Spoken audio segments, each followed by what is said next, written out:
तर मित्रांनो, आज आपण छत्रपती शिवाजी महाराजांनी शत्रू स्त्रीचा सन्मान कसा केला ते आज आपण पाहणार आहोत।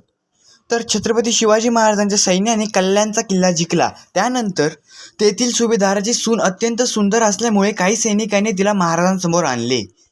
हे पाहताच महाराजांना खूप राग आला। त्यांनी त्या स्त्रीला आदराने उभे केले आणि म्हणाले, जर माझी आई जिजाऊ दिसायला इतकी सुंदर असती तर मीही कदाचित तिच्यासारखा दिसायला सुंदर असतो। तर मित्रांनो, महाराजांनी त्या स्त्रीला आईप्रमाणे मान दिला व साडी चोळी व काही वस्तू भेट दिल्या व त्यानंतर तिला पूर्ण सन्मानाने तिच्या कुटुंबाकडे परत पाठवले। तर मित्रांनो, ही घटना महाराजांच्या उच्च संस्कारांची व त्यांच्या महान व्यक्तिमत्वाची साक्ष देते।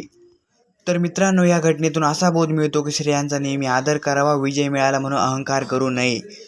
तर छत्रपती शिवाजी महाराजांमध्ये एक आदर्श राजा, एक महान माणूस दिसतो। अशीच नवनवीन माहिती जाणून घेण्याकरिता आपल्या चॅनलला लाईक, शेअर, सबस्क्राईब करा। जय शिवराय।